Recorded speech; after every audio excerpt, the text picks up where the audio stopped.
Sebenarnya ini merupakan sebuah beban sejarah bagi saya ketika Uni Darliana waktu tahun 2018 itu meminta saya secara khusus untuk menuliskan buku Kulliyatul Muta'allimin. Kenapa ini menjadi beban? Karena sebelumnya sudah ada beberapa buku yang terbit, termasuk yang digawangi sendiri oleh Ayah Hasan Ahmad. Dan buku ini sebenarnya juga bukan buku terbaru bagi saya tentang Muhammadiyah, karena memang kalau kita runut ke belakang, S1 saya itu di jurusan sejarah, Fakultas Sastra Universitas Andalas. Di sini ada adik kelas saya, ada guru sejarah juga, Bang Vero. Itu menulis tentang Muhammadiyah daerah Padang Pariaman. Itu ditulis dari masa Orde Baru, dari 1967 sampai 1998. Sebenarnya buku ini tentang Kulliyatul Muta'allimin ini seharusnya itu terbit di tahun 2019. Saya mengajukan waktu itu ketika penerbit Udarini sebelum GSM. Saya coba ajukan ke UGM Press waktu itu. Saya ajukan ke Narasi Yogyakarta dan kemudian ke Media Presindo Yogyakarta, karena mereka kan satu perusahaan ya. Waktu itu Narasi mereka mau menerbitkan, tapi ternyata datang badai pandemi ini, pandemi COVID-19. Narasi ini sempat kolaps. Ada beberapa editornya yang akhirnya dirumahkan, terpaksa dirumahkan karena persoalan mereka tidak bisa untuk menggaji dan lain sebagainya. Akhirnya hilang sama sekali ya. Dan kemudian saya coba untuk ajukan ke Udarini, kemudian juga kepada pendiri dari Ma'arif Institute, David Krishna, yang waktu itu sempat ketemu juga di Padang. Alhamdulillah tanggal 10 Juni saya di ultimatum Udarini. Di ultimatum tanggal 26 saya mau ke Padang dengan Pak Ketum katanya, dan harus terbit buku ini katanya, harus segera di launching. Sementara saya waktu itu dibutuhkan hanya 3 hari untuk melakukan review naskah ini. Akhirnya 3 hari begadang untuk mereview semuanya dan menambahkan apa yang perlu kita tambahkan. Dan alhamdulillah 3 hari kemudian kita serahkan kepada Mas Adit sebagai wakil direktur yang Mas Denny, wakil direktur dari publikasi SM. Dan alhamdulillah sebagaimana yang Bapak Ibu lihat pada hari ini, alhamdulillah kita launching.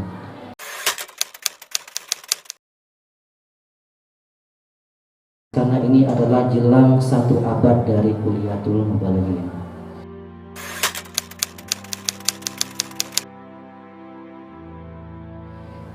Cukup panjang perjalanan yang ingin saya ceritakan tentang sekolah yang ada di Kauman ini, karena memang dalam beberapa buku yang ditulis itu ditulis tahun 1930. Dan akhirnya saya coba untuk meminta bantuan dari kawan-kawan yang ada di Leiden waktu itu, dan juga waktu itu mencari di situs jalfar.nl, dan akhirnya kita ketemu dengan surat kabar The Lokomotif pada bulan Februari tahun 1928. Kita temukan buku apa itu, surat kabar itu potongannya hanya kecil saja beritanya.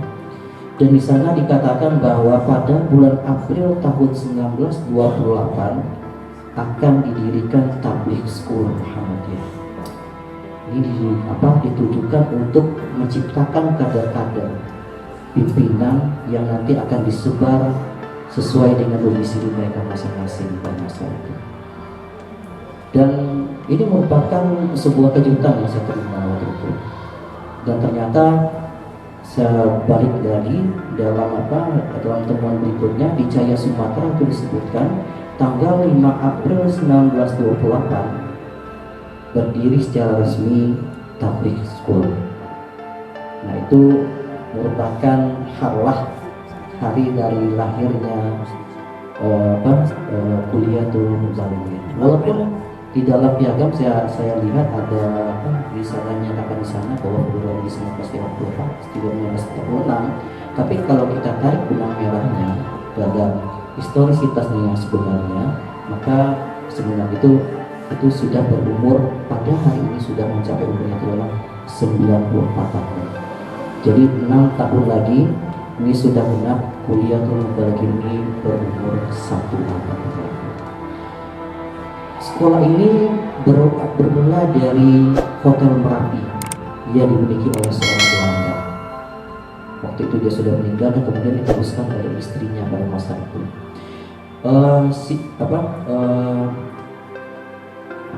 Sultan Mangkuto, Salah Yusuf Sultan Mangkuto, yang merupakan pionir dari Muhammadiyah cabang Padang pada masa itu, yang mendeklarasikan Muhammadiyah Muhammadiyah cabang Padang pada tahun 1926 di rumahnya ayahnya Hamka di Gatana. Disitulah diresmikan awal pertama kali Muhammadiyah cabang Padang. Dan kemudian setelah Padang Panjang ini dilanda oleh gempa yang dalam kolektif memorinya orang Minang itu sering dikenal sebagai gempa Padang Panjang. Padahal kalau kita lihat sebenarnya itu epicentrumnya itu bukan di Padang Panjang, tapi di daerah Danau Singkarak itu sendiri. Tapi dalam kolektifnya orang Minang terus menyebutnya sebagai gempa Padang Panjang. Itu menyebabkan rumah dari Haji Abdul Karim Abdullah itu runtuh. Kemudian Inya DR yang waktu itu mengambil gelar doktornya waktu itu di Universitas Al-Azhar Mesir, itu kembali dari pelabuhan dan kemudian ingin melihat rumahnya, ternyata rumahnya sudah hancur.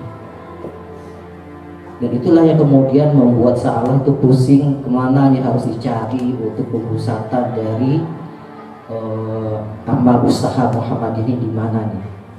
Ya, akhirnya diputuskanlah berdasarkan juga dukungan dari seorang ulama tarekat Naqsabandi waktu itu, Syekh Muhammad Jamil Jahu, yang juga bersedia untuk bergabung dengan Muhammadiyah waktu itu, termasuk juga Syekh Muhammad Zaid Semabur. Itu kemudian dicarilah lokasi ini. Lokasi inilah yang dicari dan kemudian inilah yang kemudian dikontrak secara per tahun oleh, dan itu kemudian dicatat dengan baik oleh administrator dari Kauman Padang Panjang. Dia kemudian namanya ini diabadikan sebagai ruas jalan menuju ke Kauman, Rashid Idris Datuk Sinar Panjang. Barangkali nama ini agak terlupakan dibandingkan dengan nama Hamka yang begitu melegenda. Kemudian juga ada Buya Stad Masur juga yang melegenda namanya. Tapi Rashid Idris ini adalah seorang pionir administrator yang mengabadikan tentang sejarah dari Kauman ini. Bila tidak ada tulisan dari Rashid Idris, saya rasa saya nggak bisa menulis tentangnya. Karena beliau yang menyampaikan dalam manuskrip pidatonya yang waktu itu dipinjamkan oleh Uni Daniana, itu beliau sampaikan ketika milad di Kauman. Beliau sampaikan di hadapan para murid-murid dari Asia, dari aktivis Asia, dan kemudian dari murid-murid dari Kuliatul Mubalighina dan Madrasah Aliyah pada masa itu. Inilah yang menjadi awal dari dokumen kenapa kok bisa saya menulis tentang Kuliatul Mubalighina. Karena saya menganggap tulisan dari seorang administrator yang bernama Rashid Idris Datuk Sinar Panjang ini merupakan rohnya. Karena beliau yang memahami tentang seluk-beluk dan kemudian yang menyelamatkan dokumen-dokumen tanah-tanah dari wakaf yang ada di sini. Itu beliau yang menyelamatkan, 2 kali beliau menyelamatkan. Pertama di masa pemerintahan darurat Republik Indonesia tahun 1948-49, kemudian juga di masa pergolakan daerah di masa PRRI. Beliau selamatkan ini karena beliau menganggap ini merupakan amanah yang tidak boleh disia-siakan. Di sekolah yang merupakan bekas dari Hotel Merapi ini, para guru-guru kemudian para pimpinan persyarikatan itu kemudian membuat sekat-sekat ruangan yang secara sederhana. Belum dalam sistem kelas yang Bapak Ibu yang rasakan pada hari ini.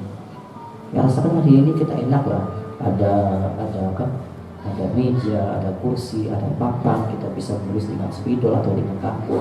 Kalau dulu itu pasti dengan sistem lapak, karena memang dananya masih terbatas. Karena Buya Sa'alah Yusuf setelah membutuhkan ini hanya berpikir bagaimana caranya ini bisa dibeli, dan kemudian dengan cara itu nanti bisa dibangun kembali amal usaha bidang pendidikan di sini.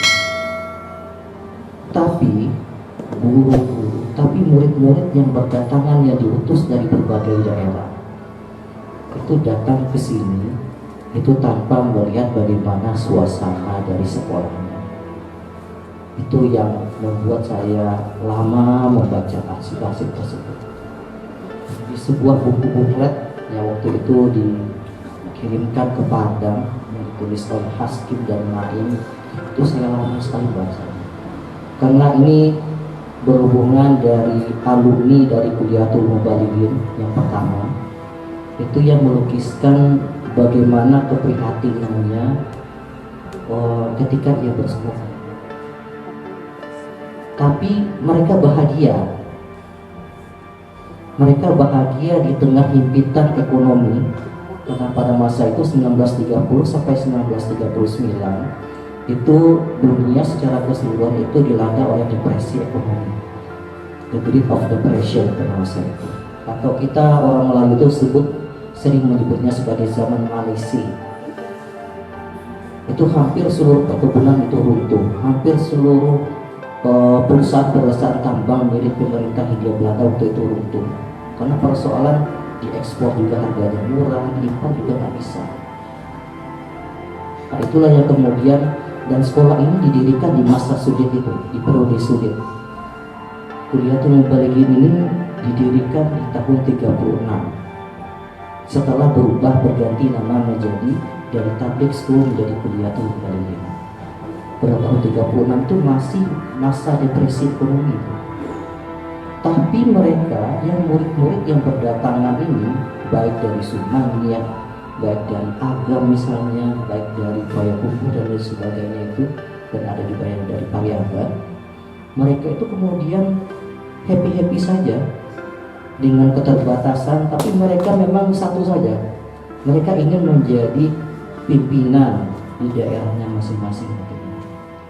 Dan sekolah yang dibangun, ya sekolah-sekolah kader yang dibangun pada masa Tabligh School itu, ya Tabligh School itu dikebut dalam 3 shift pelajaran,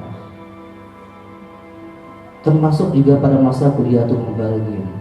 Ada shift pagi sekolahnya, kemudian dilanjutkan pembelajaran itu pada siang hari, dan kemudian ditutup dengan sekolah kepemimpinan pada malam hari.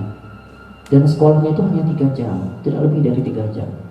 Jam 8, jam 11, kemudian jam setengah 2, kemudian selesai lagi sekitar jam 4, kemudian dimulai setelah sholat maghrib jam 7, kemudian berakhir pada pukul 10 malam. Dan itu terus mereka laksanakan. Kalau Tabligh School itu hanya sekitar 2 tahun, maka yang Kuliatul Mubalighin Muhammadiyah pada masa itu 3 tahun pembelajarannya sampai tamat. Dan di dalam buklet itu Naim itu dan Haskim itu menulis, di tengah himpitan ekonomi di masa sulit, tapi guru-gurunya itu nggak pernah bermuka masam gitu, selalu tersenyum ketika mereka itu mengajar. Maka mereka itu ingat dengan senyumannya Abdullah Kamil misalnya, terbahaknya, tertawanya Buya Hamka, kemudian bagaimana wibawanya seorang Sa'alah Yusuf Sukarnaputo, dan kemudian janggut yang tergerai angin yang milik dari Buya A.R. Sukarmansur. Mereka terus teringat dengan bagaimana guru-guru mereka itu dengan bersahaja, dengan kehidupan yang serba susah, tapi mereka itu tetap tulus, tetap ikhlas dalam mengajarkan murid-muridnya itu. Dan akhirnya ketika Kuliatul Mubalighah juga berdiri di sini pada tahun 1938 ketika alumni dari Tawalib dan kemudian dari Diniyah Putri Parapan, Diniyah Putri itu mengadu kepada Sa'alam untuk segera mendirikan sekolah lanjutan. Waktu itu memang belum ada sekolah lanjutan untuk putri, karena memang ini yang Kuliatul Balighin memang khusus untuk putra saja. 1936 baru di follow up tahun 1938, dan itu kemudian puncak banyak yang mendaftar pada masa itu, dan sudah ada internat waktu itu. Internat itu kalau dalam bahasa Belanda itu artinya itu adalah asrama seperti yang didirikan pada hari ini. Tapi tentu asrama dulu itu berbeda ya dibandingkan dengan asrama pada hari ini, sudah bangun dari beton dan sebagainya. Kalau dulu itu masih dari kayu. Kemudian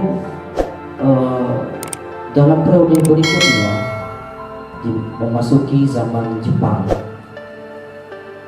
sekolah ini sempat ditutup karena Jepang pada masa itu sering mondar-mandir pesawatnya itu di sekitar Parangpanjang, dan kemudian membom beberapa basis yang merupakan basis dari tentara Kemil dan Matsushi pada masa itu. Dan sekolah ini sempat diliburkan, dan Buya Sultan Mansurlah yang mengusahakan supaya sekolah ini kembali lagi dibuka. Tapi Sultan Mansur ini memang sangat lihai dan piawai dalam melobi. Nah, bagaimana caranya akhirnya pemerintah dari residen Sumatera Barat yang waktu itu orang Jepang yang namanya No Kenzo waktu itu mengeluarkan izin agar sekolah ini kembali beroperasi, dan akhirnya beroperasi. Bahkan juga beliau ini dengan licinnya ya itu mencoba ya itu berupaya supaya guru-guru dan murid-murid yang ada di Kauman ini nggak ikut rumusan. Waktu itu ada istilahnya kindrohoshi. Kindrohoshi itu semacam gotong royong yang ditugaskan itu adalah untuk membersihkan lahan, dan kalau misalnya ini nggak mau juga, maka mereka nanti akan diganti dengan kerja rumusan, kerja paksa, misalnya di gas, didirikan kereta api dan lain sebagainya. Dan itu tidak lepas dari peran dari Buya Sultan Mansur. Memasuki fase kemerdekaan, pada setelah proklamasi kemerdekaan itu digaungkan dan kemudian beredar melalui kantor berita Bumi milik pemerintah Daeng Nippon pada masa itu. Buya Sultan Mansur itu mendengungkan seruan jihad di sini. Sebelum Hashim Ash'ari, sebelum NU menyatakan bahwa mereka lah yang mendengungkan pertama kali seruan jihad. Seruan jihad itu pertama kali itu di Indonesia itu di sini yang tempatnya, bukanlah di Jawa. Saya mengklaim ini karena ini merupakan manuskrip dari kakek saya yang bernama Qasim Munafi yang menulis tentang mengenal Muhammadiyah. Jadi beliau ini kakek kandung saya yang memimpin Muhammadiyah itu paling lama di Padang Pariaman. Dari 1950 baru itu pensiun tahun 1963, itu luar biasa ya. 43 tahun, dan bukannya tidak mau ada yang menggantikan, tapi orang nggak mau menggantikan beliau. Bukan tidak ada kader ya, tapi beliau itu kader-kader yang lain itu tidak mau menggantikan posisi beliau, karena beliau itu merupakan hampir sama tipenya lah dengan Rashid Idris tadi itu. Beliau itu menulis dalam manuskripnya, waktu itu beliau itu mengikuti Al-Khameini. Al-Khameini itu kalau kita bahasa Indonesia kata sama dengan pekadiran pada hari ini. Beliau mengikuti pekadiran sebelum proklamasi itu didengungkan. Itu selama 2 minggu pada masa itu di Kauman ini. Siapa yang menjadi mentor beliau? Ya guru-guru Kuliatul Balighin ini. Ada Abu Bakabir, ada Buya Sultan Mansur, ada Buya Malik Ahmad, kemudian ada Buya Hamka. Buya Hamka waktu itu sedang masih di Medan ya, masih di Medan pada masa itu. Dan kemudian ada Rashid Idris Dato' Sidarapanja dan lain sebagainya. Beliau inilah yang kemudian mengkader calon-calon pimpinan yang ada di daerah yang ada di seluruh Sumatera Barat. Nah, di waktu subuh Buya Sultan Mansur ini hadir dan kemudian membuka pidatonya dan menyatakan, Setelah Anda mendengarkan pidato ini segera pulang, Astana diam, parang dan lain sebagainya, kita akan berhadapan kembali dengan Belanda. Tolong sampaikan berita ini ke seluruh daerah bahwa Belanda akan datang lagi ke Indonesia. Karena pada masa itu belum ada berita, tapi nggak tahu Buya dan Mansur ini punya feeling dari mana. Dia sudah ada feeling bahwa Belanda ini akan kembali lagi datang dan kemudian menjajah kembali bekas negeri jajahannya ini. Dan akhirnya adik kakek saya ini yang bernama Kasim Munaf ini kembali lagi ke kampung halaman beliau di Purworejo, dan kemudian pada saat itulah akhirnya berdirilah barisan yang kita kenal dalam sejarah nasional Indonesia yang bernama Hizbullah. Ada Hizbullah dan kemudian apanya dari anggota-anggota ini berasal dari umumnya itu dari pelajar-pelajar dari sini. Yang menjadi komandannya itu adalah adik kandung dari Buya Malik Ahmad yang bernama Samsudin Ahmad. Nah, pada pasca dari periode kemerdekaan itu luar biasa kenaikan dari siswa, dari murid-murid dari Kuliatul Muballighin. Luar biasa bagi saya. Sejak di Tabligh School didirikan di tahun 28 dan kemudian bertransformasi menjadi Kuliatul Muballighin di tahun 1936, itu murid-murid itu bukan hanya berasal dari sekitar Sumatera Barat, tapi juga sudah berasal dari Sumatera, sudah berasal dari Kalimantan, dan paling banyak itu berasal dari Sulawesi. Kenapa kok berasal dari Sulawesi? Karena memang Buya Hamka dulu pernah dikirim oleh Bestur Muhammadiyah India Timur itu pada pasca pelaksanaan Kongres ke-19 Muhammadiyah waktu itu di Fort Depok begitu. Nah, dari mana lagi datang murid ini? Dalam catatan yang saya temukan pada tahun 1937, nanti bisa Bapak Ibu lihat nanti di dalam di dalam buku itu juga berasal dari Perak, Malaysia. Ada yang berasal dari Kuala Lumpur juga. Ini artinya orang dari Semenanjung Malaya, dari pedalaman Minangkabau ini yang kita dalam bahasa Belanda itu disebut dengan Padang Sebovenlanden, itu mereka sudah tahu ternyata di di Padang Panjang ini sudah ada sekolah yang bisa menciptakan kadar-kadar pimpinan dan juga persiapan menjadi seorang guru. Ini berdatangan juga dari Semenanjung Malaya ke sini untuk menuntut ilmu. Barangkali itu yang menjadi benang merah kenapa kok tiba-tiba orang Malaysia itu begitu antusias ya, begitu hormat dengan Buya Hamka, karena persoalan memang ternyata juga ada alumni Kuliatul Muballighin yang juga berasal dari Semenanjung Malaya. Pada pasca kemerdekaan itu hampir seluruh dari guru-guru dari Kuliatul Muballighin itu diambil oleh pemerintah Belanda, pemerintah Indonesia itu duduk untuk memasuki sektor-sektor dari birokrasi pemerintahan. Saya contohkan misalnya Buya Sa'alah Yusuf Stan Mabuto itu menjadi rehen waktu itu di Solo, bupati. Kemudian ada Buya Malik Ahmad itu menjadi wakil kepala jabatan sosial Sumatera Tengah pada masa itu. Sampai nanti hadirnya pemerintah darurat Republik Indonesia sebagai anti klimaks dari agresi militer yang dilancarkan oleh Belanda pada masa itu di Jakarta. Banyak yang tidak mengetahui bahwa pimpinan-pimpinan dan kemudian juga guru Kuliatul Muballighin itu mengukir prestasi emasnya di masa KDRI dan juga masuk namanya dalam kabinet PDRI. Ketika bupati Kabupaten 50 kota yang bernama Arisun itu tewas di peristiwa Setujo Batu 15 Januari 1949, yang diangkat menggantikannya itu adalah Sa'alah Yusuf Sultan Maputo, dan kemudian yang menjadi wakilnya adalah Buya Malik Ahmad. Itu prestasi yang luar biasa pada masa itu. Dan Buya A.R. Sultan Mansur waktu itu diangkat oleh Bung Karno dan kemudian diberi gelar Mayor Jenderal tituler. Itu adalah prestasi tertinggi untuk seorang sipil yang dia dihadiahi oleh presiden ya. Itu sekelas dengan militer pada masa itu.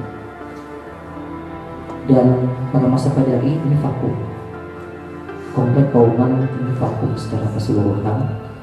Dan Buya Malik Ahmad waktu itu ketika ia masih menjadi wakil itu, dia mengirimkan sebuah angkutan yang cukup besar untuk membawa murid-murid dari Kuliatul Mubalighin ini untuk melanjutkan studinya di Sumanya, karena di sini tidak memungkinkan karena memang kawasan perang. Akhirnya dipindahkanlah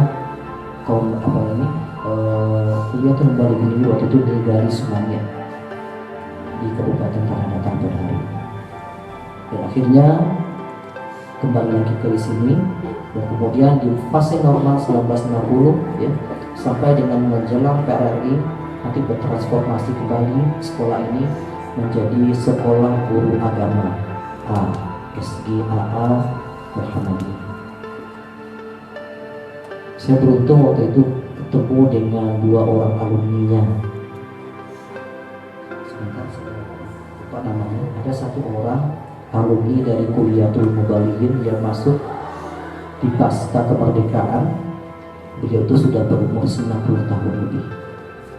Dan kemudian satu lagi saya ketemu dengan ibu-ibu yang sudah berumur sekitar 85 tahun yang merupakan alumni dari SGAA Muhammadiyah.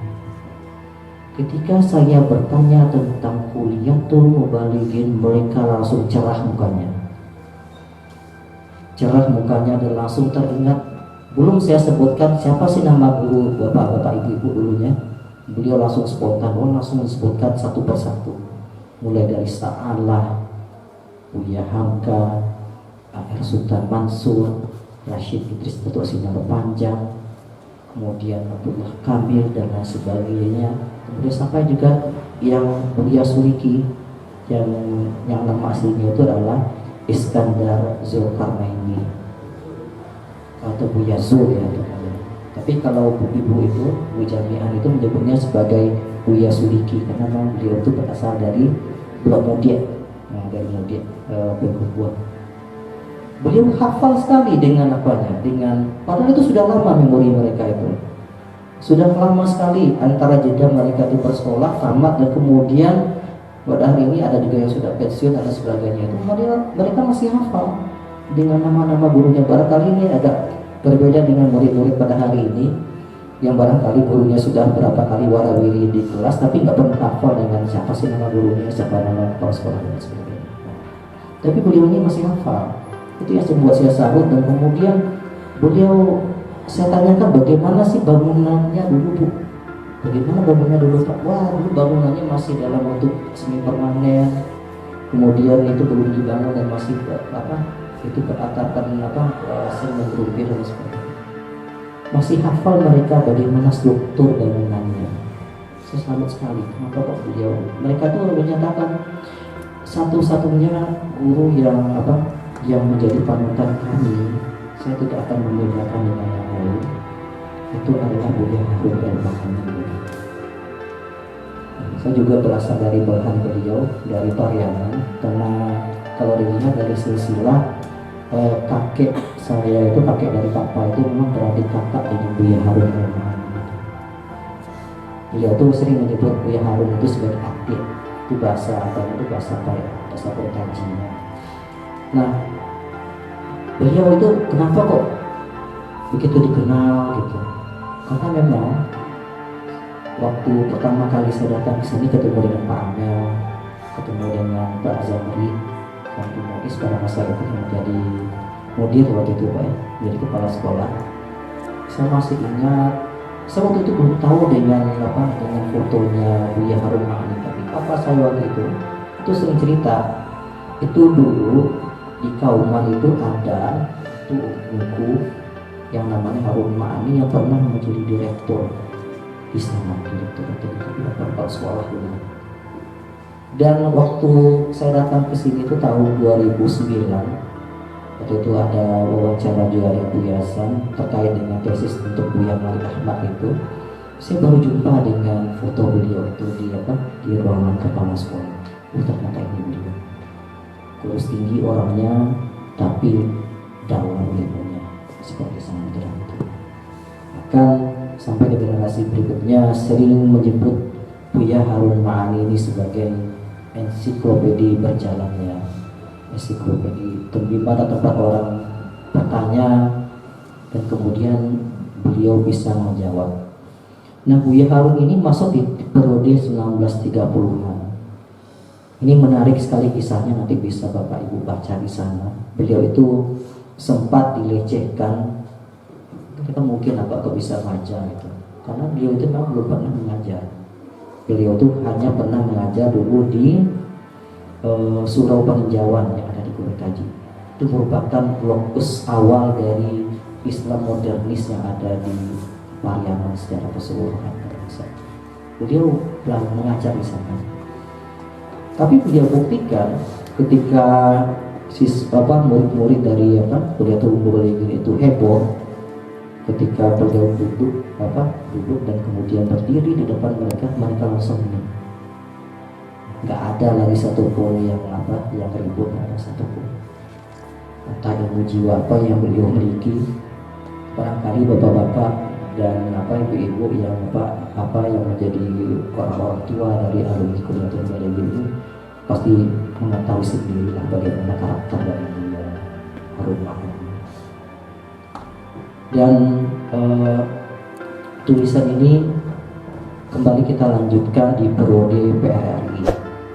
Di PRRI sebagaimana Bapak Ibu mengetahui bahwa ini merupakan konflik terbuka antara pemerintah Sumatera Tengah waktu itu dengan Jakarta, dan akhirnya berimbas Kauman.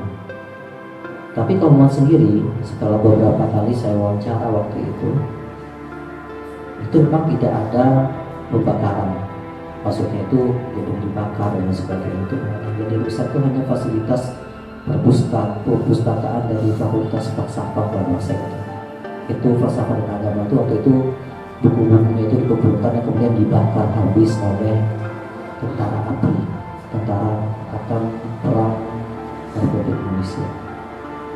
Sementara di daerah Kota Panjang sendiri secara keseluruhan waktu itu aman, yang dibombardir waktu itu malah daerah-daerah yang berada di pelosok, misalnya di negara-negara yang di sekitar Panjang itu yang habis dibombardir oleh tentara ABRI dan masyarakat.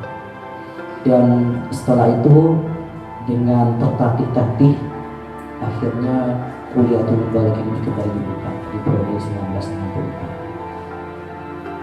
Dan kemudian berdirilah Akademi Kuliah Tulumbulingin di pada periode akhir dari 1960-an itu, dan yang menjadi guru-gurunya itu tetap dari yang pengajar awal itu. Ada Buya Harun Ma'ani, kemudian ada Buya Hamka yang datang sesekali ke sini. Kemudian ada Buya Malik Ahmad yang waktu itu sudah menjadi wakil ketua, belum menjadi wakil ketua PP, pasti menjadi wakil ketua Muhammadiyah DKI Jakarta pada masa itu.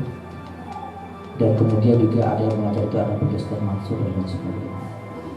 Artinya Bapak Ibu yang menjadi guru ini sebenarnya adalah apa yang saya tulis ini merupakan memori kolektif bersama untuk Bapak Ibu pahami nantinya, dan kemudian mudah-mudahan ini bisa ditransmisikan kepada murid-murid kita. Bagaimana menumbuh kembangkan rasa cita-cita kepada Kauman ini, walaupun kita gak ketemu lagi dengan Hotel Merapi, kita gak ketemu lagi dengan jejaknya, tapi ingatlah bahwa orang-orang yang terpandang di belakang sana, di belakang asrama ini, itu adalah orang-orang yang mengawali dan kemudian membesarkan dan mengharumkan dari Kauman Panjang.